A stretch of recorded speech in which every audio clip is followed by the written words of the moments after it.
Welcome to It's a Grand Life, where our mission is to be a voice for grand families and kinship caregivers everywhere. Did you know that in the United States alone, there are 2.3 million grandparents raising their grandchildren? 2.3 million. It's a Grand Life is committed to making a difference for those kids. That's why we have the podcast, a Facebook group, and the Grand Fund. The Grand Fund, which is a 501c3 which was launched in June of 2024, provides financial assistance to grand families, including shelter, food, clothing, and household needs. Grand families are in every neighborhood, in every city, every tribe, and territory nationwide. If this is you or someone you love, we're here for you. And we welcome you to join us on this mission. Our goal is to offer hope and resources to help you. Please subscribe to our YouTube channel and follow us wherever you get your podcasts and leave a review. You can also join our Facebook group. Just search for it under It's a Grand Life. And your reviews, comments, and sharing of our podcasts help us reach others that need assistance. Welcome to another episode of It's a Grand Life. Hello, my name is Craig Nash, and we'd like to welcome you to another It's a Grand Life. And we've got another grand story for you here at It's a Grand Life. We're going to go to the Learning Disabilities Clinic in Oak Park. We're going to talk to a grandma, and we're going to talk to the head of the organization, as well as our dear friend Lisa Grodzki from OLSA in Pontiac. And ladies, I'd like to welcome you to It's a Grand Life. Thank you so much for joining us. And Lisa, can you introduce your wonderful guests there who are with you? Sure. To my left and your right, we have Christine Frederick. She's raising a grandchild. And to her left, we have Lynn Masters, who owns and directs the Learning Disabilities Clinic here in Oak Park, Michigan. And as before we went on the air today, Lisa, you were telling us the story of how you got connected with Lynn Masters and her wonderful organization. Give us the Cliff Note version of how that happened. Because Oak Park is not exactly next to Troy, right? I mean, there's a little bit of a distance. So what drove you to Oak Park and the Learning Disabilities Clinic? So after going through numerous tutors for one of my own children, we were referred to Learning Disabilities Clinic. The distance, it was a little bit out of the budget, but we decided to try it out.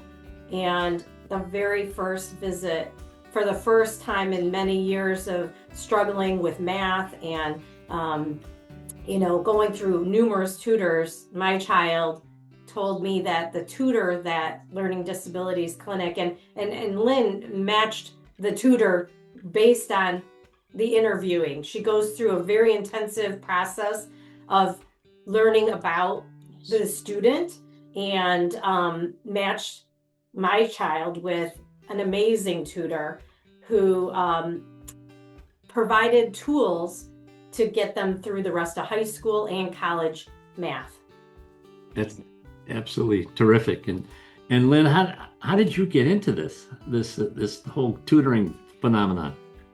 I started out as a teacher in 1959.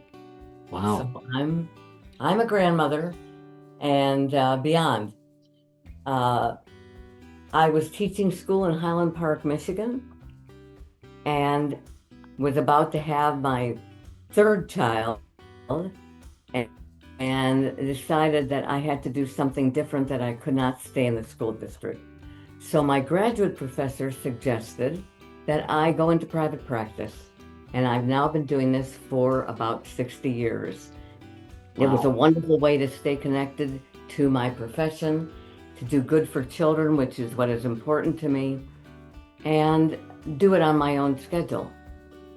Right, so you could still be a mom, right? And still be a mom and do all the things that I had to do in my personal life.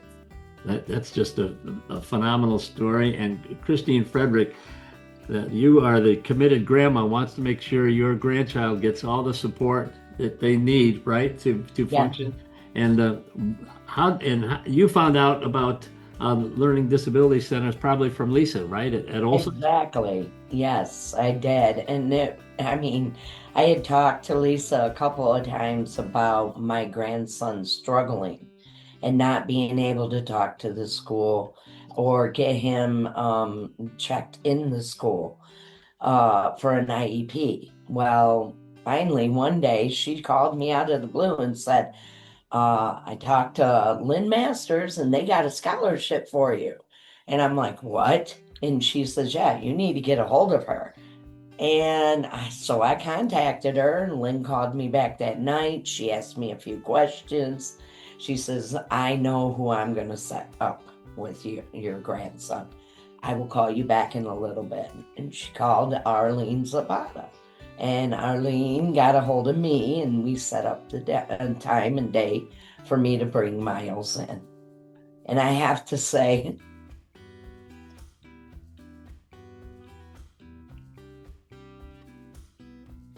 Miles couldn't read, couldn't spell. I knew he had dyslexia. And I know he has some form of ADHD.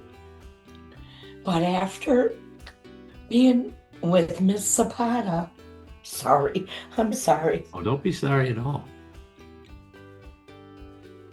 He got his first B on his spelling test, and he's in 3rd grade. Wow. He went through 1st and 2nd grade, not reading, not wanting to read.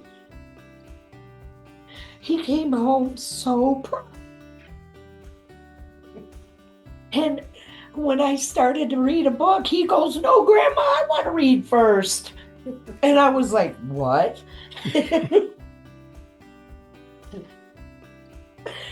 And the next week he came with an A-.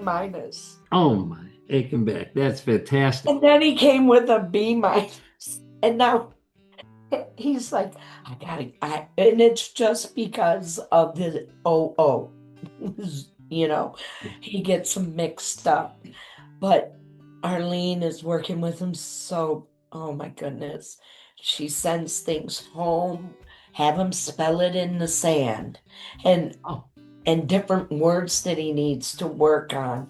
And she's just amazing. And so is Lynn. Well, Lynn, how were you able to connect Christine's grandson with the right tutor? That's got to be an art. How do you do that? It probably is an art because I've been doing this for so long, and I listen to a parent's description of that child, and I know who that will coordinate with and correspond with for success, because our primary thing is for a child to believe that they can learn. And we work with adult children too who have disabilities and can't get a job, and we work with the state in helping adults as well as children. But the primary thing, sometimes your adult children are still at home because they can't get into the world. But the main thing is that we want children to believe that they are strong and smart and capable and a good formal learner. And that only happens when they work with a teacher who believes that, so that the child can believe it. If adults said that to me, which most teachers just don't for some reason. Right. If adult thinks that I can do this, I can do it. And no matter how many times your mother or your grandmother or anybody tells you, you can do this, you are smart, you don't believe it until you can do it for yourself and see it. One of our mission statements is, competence brings confidence. I love that. You have to be told, you have to see it for yourself. Amen. So your tutors are part psychologists as well as part tutors. Well, we have a complete staff. We have an OT, we have a PT, we have psychologists, speech and language pathologists, and teachers, and all of them are at a master's or PhD level. So they're highly trained, highly skilled, but they really, for some reason, would prefer to be in a clinical setting. Not everybody wants to teach in a classroom. Right. And I have people who have been with me for 30 years. They've never been in a classroom. They only want to be in a clinical setting one-on-one.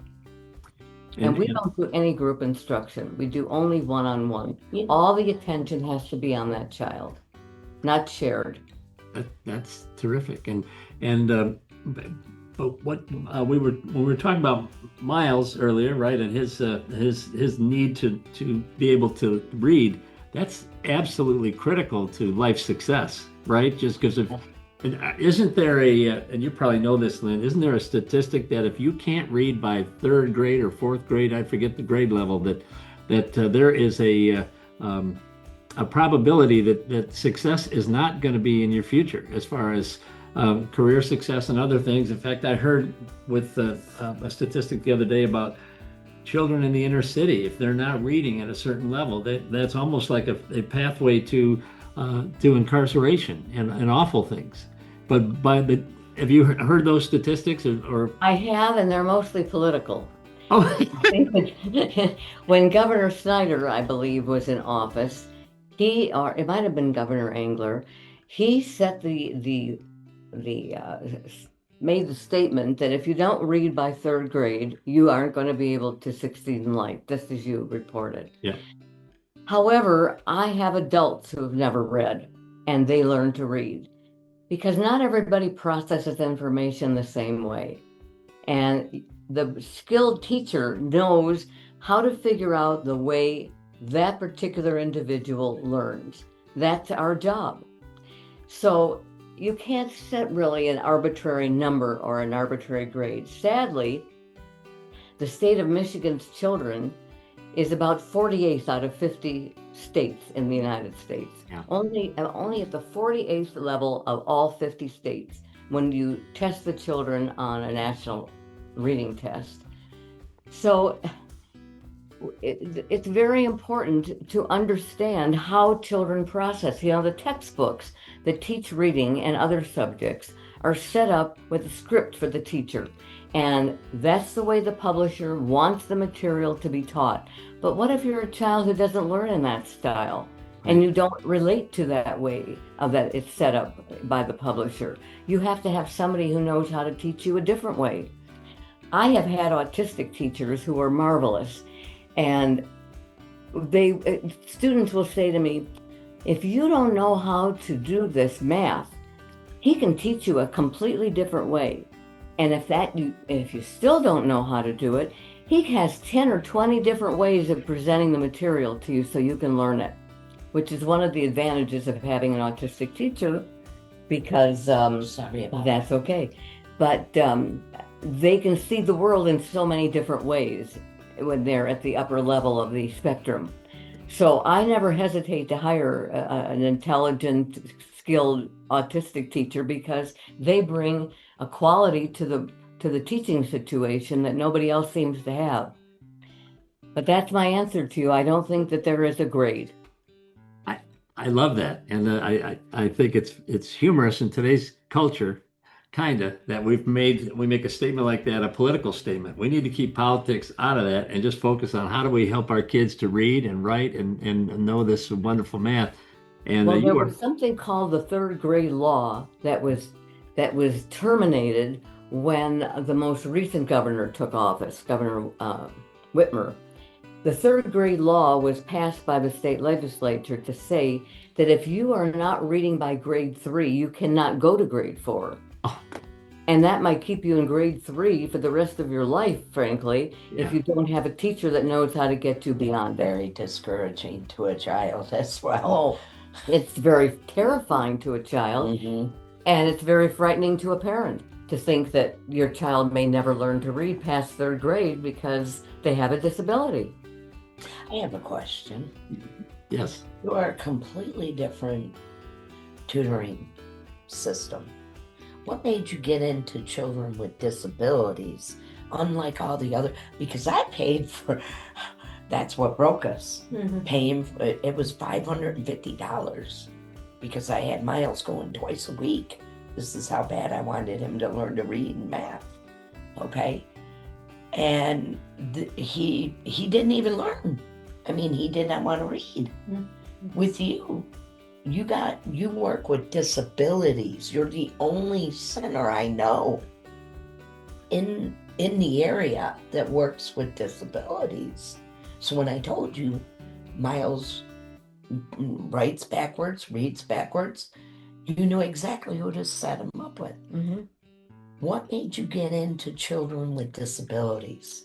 I was teaching in Highland Park, Michigan, and I started teaching when I was 19 years old.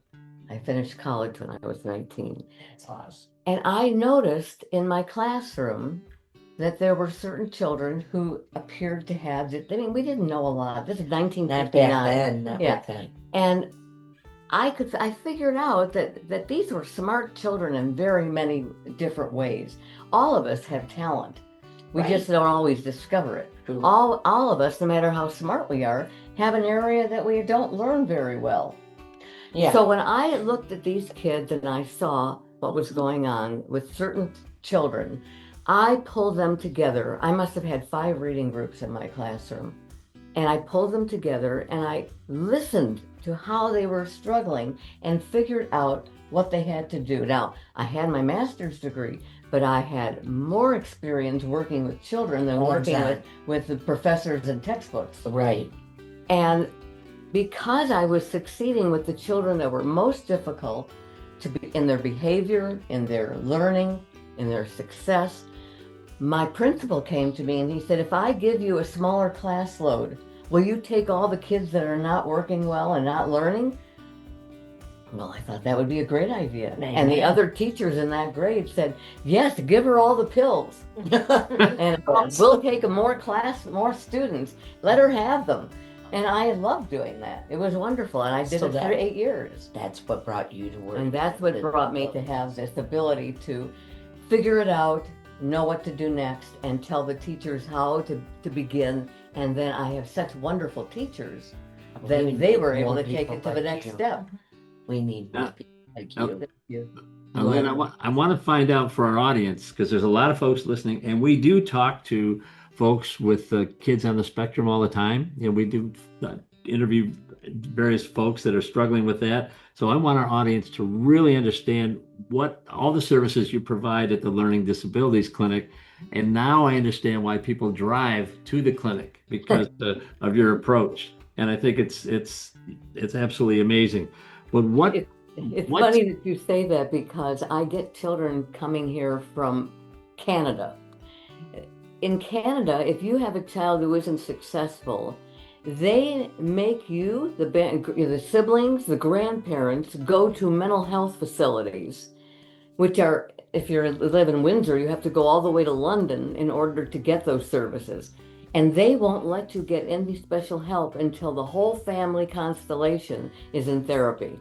Oh, wow. Isn't that something? So they come here and they don't let them know that they have a child with special needs. And just for clarity, London, Ontario, not London, England.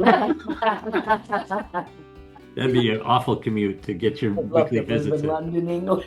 I heard it's beautiful. So tell us a little bit the specific issues that you folks treat at the Learning Disabilities Center. What would those be? Okay, that would be behavioral issues like emotional impairments, acting out. We receive children from schools where, the law says it has to be the least restrictive environment, which would be a classroom. But if they can't function in a classroom, they have to go to a learning resource room. If they can't function there, they may go to a special program that is just for that particular problem. If they can't function there, they come to me because it's one-on-one, and that is the most restrictive program.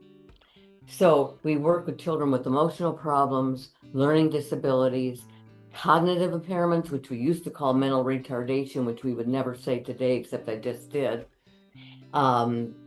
Physical impairments, occupational therapy, we have that kind of service here. So it's anybody who is not learning in a regular, expected manner. We have children who have cerebral palsy, who have seizures. We are on a first floor, so there are no stairs to climb. We're close to the door if that's necessary. And sickle cell anemia, different kinds of physical problems, wheelchair bound, anything that you can think of that might interfere with a child's learning. That's absolutely great to know. And thank you for listing that all out, because I think anyone listening to this broadcast that's going to want to know if their child fits into that, and you just articulated it absolutely perfectly. What is the average amount of time that a student tutors with your tutoring team? Well, I don't want to see a child less than once a week for an hour. Okay. Because the more that we see that child, the more we can do to help them. They need to have reteaching. They have to have reinforcement teaching. They have to, sometimes you see them and the very next time they come, they've forgotten everything. And we have to reinforce it because that will make it part of their thinking system. Some children, particularly if they're referred by the school, will come 4 days a week, maybe 4 hours a day, all the way to 1 time a week. So if the school district is paying for it, and if the parents sue the school district because the child is not receiving FAPE, which is free and appropriate education, Okay. then they can come here as an alternative school because we have been certified as an alternative school. We get the same certifications that the schools throughout the country get. And I think we are the only education clinic that has that certification. In the state of Michigan. Well, for 20 years, I was in the rehab world, the physical therapy, had a network of physical therapy clinics in and around Oakland County. But you have all that under one roof. You've got the therapeutic professionals, you've got the learning professionals, and it's absolutely amazing the depth and the width of the services that you provide. And I'm just ecstatic to know about the Learning Disabilities Clinic. And when our podcast airs, at the bottom of the screen, you see that little black area there. That'll have your logo and the information to get in contact with you. But I just want to thank you all for joining us today on It's a Grand Life. And I want to say to all of the folks watching from home, this is why you support It's a Grand Life. You didn't know that we were helping folks with tutoring. This is the first time I believe we've done that, and you understand why we do it, because this is such a great center. We also help folks with car repairs and housing and school supplies, and we've even gotten appliances for folks and other things. But we support grandparents who are raising their grandkids. And Christine Frederick, you are just a great example of a grandma who would advocate for their grandson. That's why we're here. And so we are looking forward to more happy stories about what's going on at the Learning Disabilities Center. Lisa, thank you so much for introducing us to Lynn and this outstanding program. We probably would not have found you, in Oak Park if you hadn't shined a light on this outstanding clinic. But if you're at home and you've got a child who's wrestling with learning disabilities, you need to reach out to Lynn Masters at the Learning Disabilities Clinic, because they're making a huge difference right here in Oakland County, Michigan. So thank you so much for being our guest today, and we look forward to having you on again so we can hear the latest new things that are happening in the tutoring world. But thanks so much, and we look forward to seeing you next time. Thank you for joining us today for It's a Grand Life. It's a Grand Life provides vital content, regulatory updates, and subject matter experts that are committed to supporting the 2.4 million kids and their caregivers from every neighborhood, every city, every tribe and territory nationwide. Please subscribe to our YouTube channel or wherever you get your podcasts and leave a review. Every new subscriber and review helps us reach others that need assistance. As caregivers, we are united in purpose. We are driven by hope while providing strength for today and hope for tomorrow. We are truly making a difference while living the grand life. If you have a suggestion for a future episode, please reach out to us. But we'll see you next time for another It's a Grand Life. Thank you for joining us.